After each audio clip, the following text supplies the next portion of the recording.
नमस्कार दोस्तों, स्वागत है आपका फिर से एक नए वीडियो में। तो दोस्तों, जो बीएसएनएल थर्ड पीआरसी फाइनल होने वाली है, लेकिन फाइल की स्थिति अभी क्या है वो पता नहीं है। ठीक है, तो आज इस वीडियो में फाइल की स्थिति के बारे में ही बताऊंगा मैं कि 1 जनवरी 2026 से ऊपर हो गया, मतलब अभी फिलहाल 4 जनवरी हो चुका है। अभी हाल ही में एक अपडेट निकल कर आई थी 31 दिसंबर 2025 को कि आपका जो बीएसएनएल पेंशनर्स है उनका जो आईडीए इंक्रीमेंट हो गया है। ठीक है, अभी यहाँ पर बताऊंगा आपको कि जो ये आईडीए इंक्रीमेंट हुआ है 236.7%, इसका पेंशनर्स पर क्या असर पड़ेगा वो आज इस वीडियो में बताऊंगा। अभी यहाँ पर देखिए आपका आईडीए मर्ज भी होगा, यानी कि 236.7% जो आईडीए है वो थर्ड पीआरसी लागू होने पर जीरो हो जाएगा। ठीक है, तो यहाँ पर जीरो हो जाएगा, तो यहाँ पर जो 51.8% आईडीए रहता है उसका क्या होगा ये भी आज इस वीडियो में आपको बताने वाला हूँ। ठीक है, तो चैनल पर नया हो तो सब्सक्राइब करें। मेरा नाम है सुनील विश्वकर्मा। जानकारी यूजफुल लगे तो लाइक करके जरूर जाना। चलिए दोस्तों, बढ़ाते हैं वीडियो को आगे। तो दोस्तों देखिए, यहाँ पर थोड़ा सा लाइट की मुझे आज दिक्कत है, तो थोड़ा सा ये जो ब्राइटनेस है इसमें एडजस्ट कीजिएगा। ठीक है, तो देखिए यहाँ पर आईडीए इंक्रीमेंट हुआ है 31 दिसंबर 2025 को अपडेट आई थी उसमें, और 1 जनवरी से ये प्रभावी रूप से लागू होगा। ठीक है, लेकिन यहाँ पर देखिए एक बात आती है कि डीपीई का आदेश है उसके बाद। अभी देखिए यहाँ पर आपको 236.7% आईडीए मिल रहा है, बीएसएनएल कर्मचारियों को मिलेगा, मतलब ये दर बड़ी है इसकी। ठीक है, लेकिन पेंशनर्स पर इसका क्या असर होगा उसके बाद जो 51.8% सरकारी इंडेक्स के हिसाब से आपको मिल रहा है वो क्या है उसके बारे में भी समझेंगे। उसके बाद यहाँ पर फाइल की स्थिति भी देखने वाला है। ठीक है, क्योंकि काफी टाइम से फाइल की जो अपडेट है वो नहीं आई है। अभी क्या अपडेट निकल कर आई है फाइल की वो भी आज इस वीडियो में देखने वाले हैं। ठीक है, मैं पॉइंट बाय पॉइंट बताऊंगा वीडियो को। अभी आज थोड़ा सा टाइमिंग की कमी थी तो मैं लिख नहीं पाया पॉइंट्स को, लेकिन मैं डायरेक्ट बता देता हूँ आपको। देखिए, सबसे पहले तो पेंशनर्स पर 3.5% जो वृद्धि हुई है आईडीए में उसका क्या असर पड़ेगा वो देख लेते हैं। देखिए, 1 जनवरी 2026 से जो 3.5% की वृद्धि हो रही है वो आपकी जेब में सीधे पैसे बढ़ाएगी। वो इसलिए अभी क्या मिल रहा है, अभी आपको 233.2% मिल रहा है। ये 1 अक्टूबर 2025 से प्रभावी था। ठीक है, इसके पहले 227.5% मिल रहा था आईडीए। उसके बाद 1 अक्टूबर 2025 को बढ़ के 233.2% हो गया। 3% हुआ था, लेकिन 1% की सरकार ने कटौती कर दी अपनी तरफ से। ठीक है, अभी यहाँ पर 233.2% से जो दर बढ़ के आई है 1 अक्टूबर 2025 को प्रभावी है, और 236.7% 3.5% इंक्रीमेंट के साथ बढ़ा है आपका आईडीए। ठीक है, अभी असर देख लेते हैं। अगर आपकी बेसिक पेंशन 30,000 रुपए है तो आपको हर महीने 1,050 से ज्यादा मिलेंगे। अभी देखिए, अगर आप कर्मचारी हो और आप कर्मचारी में ही आपका आईडीए 236.7% की बढ़ोतरी हो गई और आप रिटायर हो जाते हो तो आपको कहीं ना कहीं उसका फायदा मिल जाएगा, क्योंकि आपका इंक्रीमेंट तो हो गया था। ठीक है, तो यहाँ पर ये बताया गया है। उसके बाद देखिए, यहाँ पर देख लेते हैं कौन सा आईडीए मर्ज होगा, 236.7% या फिर 119.5%।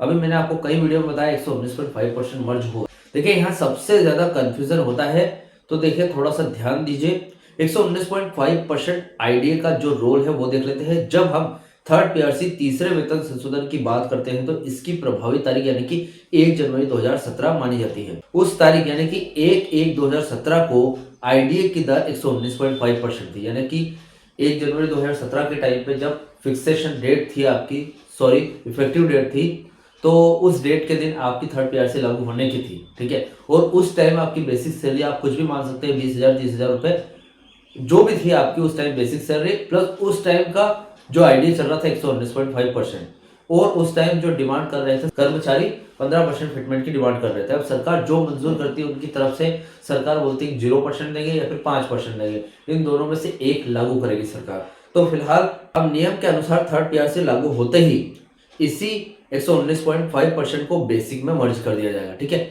अभी उसके बाद आईडीए बचता है शायद 118 बचता है आईडीए। ठीक है, तो वो आईडीए की अगर बात करें कि यहाँ पर 236.7% का क्या होगा अगर यह वर्तमान 2026 की दर है। आपको पता होगा इंक्रीमेंट के बाद 233.2% से 236.7% हुआ है। ठीक है, तो ये फिलहाल की दर है।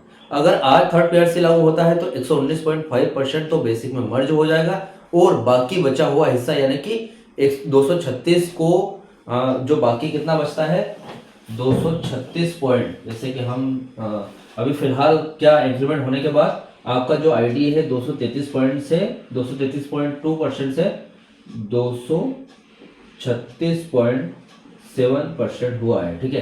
तो हम इसको माइनस कर देते हैं, यानी कि 2017 में प्रभावी डेट के हिसाब से 2017 के टाइम पे 119.5% आईडीए आपका मर्ज हो जाएगा। तो कितना बचेगा यहाँ पर 117.2% आईडीए का क्या हुआ, है ना। यही बात निकल कर आती है ना कि भैया 119.5%, 236.7 में से 119.5% तो मर्ज हो गया, लेकिन 117.2% का क्या हुआ, है ना। जो 117.2% आईडीए है आपको नए वेतनमान पर आईडीए के रूप में मिलेगा, ठीक है। अभी देखिए यहाँ पर बात ये आती है कि ये जो आईडीए है 236.7% आईडीए, ये सारा आईडीए सेकंड पीआरसी के तहत है, ठीक है। यानी कि सेकंड पीआरसी 2007 पे स्केल पर मिल रहा था। अब नए वेतनमान लागू होने पर पूरा जीरो होगा। अब जीरो होगा तो जो थर्ड पीआरसी लागू होने की इफेक्टिव डेट का आईडी यानी कि 119.5% वो मर्ज हो जाएगा और बाकी का सब जीरो हो जाएगा। मैंने कई वीडियोस में ये बात बताई है आपको, ठीक है। अब सीधा सा मतलब है कि मर्ज हमेशा वही आईडी होता है जो पीआरसी की शुरुआती तारीख पर होता है, ठीक है। अभी 51.8% आईडीए का क्या मामला है, ठीक है। जैसे कि सरकारी इंडेक्स के हिसाब से 51.8% जो आईडीए है ये दरअसल 7 पे कमीशन सीडीए वाले कर्मचारी के लिए है, ठीक है। अब सीडीए वीएस आईडीए देखें तो केंद्र सरकार के कर्मचारी सीडीए का महंगाई भत्ता यानी कि जनवरी 2024 के आसपास 50% पार कर गया था। आईडीए और सीडीए की गणना अलग अलग होती है। तो बीएसएनएल पेंशनर्स का जो आईडीए 2007 पे स्केल पर चलते हैं, ठीक है। इसलिए आपको 236.7% के हिसाब से ही लाभ मिलेगा, ना कि 51.8%। अब 51.8% आपके वर्तमान 2007 स्केल से सीधा संबंध नहीं रखता है, तो सिर्फ ये तुलना के लिए देखा जाता है, ठीक है। जो आपको 51.8% मिलेगा वो सिर्फ 2017 से लेकर 2026 तक का मिलेगा। अभी और भी बढ़ गया होगा ये, लेकिन ये बात की बात है जब थर्ड पीआरसी लागू हो जाएगी तब। अब थर्ड पीआरसी लागू होने के बाद ये तय होगा कि आपको एरियर मिलेगा या नहीं। उसके बाद ही तय होगा कि आपको 51.8% सरकारी इंडेक्स के हिसाब से 2017 से लेकर 2026 तक का ये जो 51.8% मिलता है या नहीं, ये बात की बात है, ठीक है। अभी थर्ड पीआरसी की ताजा स्थिति देखते हैं। बीएसएनएल में थर्ड पीआरसी की फाइल यहाँ पर 3 तरीके से फंसी हुई है। कैसे, देखिए बीएसएनएल मैनेजमेंट का कहना है, बीएसएनएल मैनेजमेंट कहता है कि कंपनी घाटे में है, इसलिए अफोर्डेबिलिटी क्लोज के नियम के कारण फिटमेंट नहीं दे सकते। अभी मैनेजमेंट नहीं दे सकता फिटमेंट। उसके बाद डोट संचार मंत्रालय, ठीक है, डोट क्या कहता है, फाइल को कैबिनेट तक ले जाने के लिए बीएसएनएल के मुनाफे में आने का इंतजार कर रहा है। अब भैया मुनाफे में तब तो जब तक नहीं आएगा 4G पूरी तरीके से रोल आउट नहीं होगा, 5G यहाँ पर लॉन्च नहीं होगा, तब तक तो मुनाफे में आने से रहा, ठीक है। अभी यहाँ पर पेंशनर्स का तर्क ये है कि पेंशनर्स कहते हैं कि हमारी पेंशन तो भैया कंसोलिडेट फंड ऑफ इंडिया यानी कि सरकार देती है, तो कंपनी के घाटे से हमारा क्या लेना देना। तो देखा जाए तो ये जो बीएसएनएल का वेज रिवीजन है, मतलब कर्मचारियों को वेतन समझौता, ये फंसा हुआ है, ठीक है। पेंशनर्स बोलते हैं कि हमारा पेंशन रिवीजन कर दो, हमें कोई इनके घाटे वगैरह से लेना देना नहीं है। और जहां पर फंसा है मामला यानी कि मैनेजमेंट कमेटी वो बोल रही है कि भैया अभी अफोर्डेबिलिटी क्लोज लगा है, हम इसको आगे कैसे बढ़ाएं, फिटमेंट फैक्टर कैसे लागू करें, ठीक है। डोट बोल रहा है कि जब तक कंपनी मुनाफे में नहीं आएगी तब तक नहीं होगा, तो बहुत बड़ी दिक्कत वाली बात है। अभी लेटेस्ट अपडेट की बात करें तो पेंशनर्स एसोसिएशन ने अदालतों और मंत्रियों पर दबाव बनाया है कि भैया पेंशन रिवीजन को वेतन रिवीजन से डीलिंग करके अलग कर दो। अभी फाइल पर कोई अंतिम कैबिनेट नोट जारी नहीं हुआ है, लेकिन 2026 के चुनाव और बढ़ती महंगाई को देखते हुए दबाव काफी बढ़ गया, ठीक है। अभी देखिए कुल मिलाकर बात आती है कि सीधी सी बात है कि 1 जनवरी से आपकी जो पेंशन है 3.5% की इंक्रीमेंट के साथ बढ़ोतरी हो रही है, तो वो पक्की है, ठीक है। लेकिन डीपीई के ऑर्डर के बाद अभी यहाँ पर बात आती है डिपार्टमेंट ऑफ पब्लिक इंटरप्राइजेस है, जब तक यहाँ पर अनाउंसमेंट नहीं करता है या फिर ऑर्डर जारी नहीं करता है तब तक आपका ये जो इंक्रीमेंट है प्रभावी रूप से आपकी जेब तक नहीं पहुंचेगा, ठीक है। रही बात थर्ड पीआरसी की, तो यहाँ पर जब भी वो लागू होगा आपकी बेसिक पेंशन में 119.5% आईडी जोड़कर उसे बढ़ा दिया जाएगा, ठीक है। अभी जो 236.7% मिल रहा है वो पूरा का पूरा एक साथ बेसिक में नहीं जुड़ेगा, बल्कि उसका कुछ हिस्सा 119.5% बेसिक बनेगा और बाकी हिस्सा नए रेट के भत्ते के साथ बनकर मिलेगा, ठीक है। तो फिलहाल ये अपडेट थी कि भैया अभी जो इंक्रीमेंट हुआ है उससे पेंशन का क्या लेना देना है। पेंशन में भी बढ़ोतरी होगी जब तक आप कर्मचारी हो आपका इंक्रीमेंट बढ़ेगा। उसके बाद पेंशन डीएनएस रिलीफ है, ठीक है, डीआर, वो भी आपका बढ़ेगा, ठीक है, जब आप रिटायर हो जाओगे।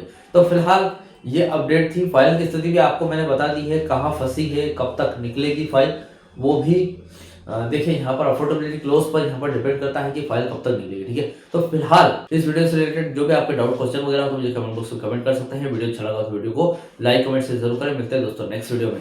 सी यू सून।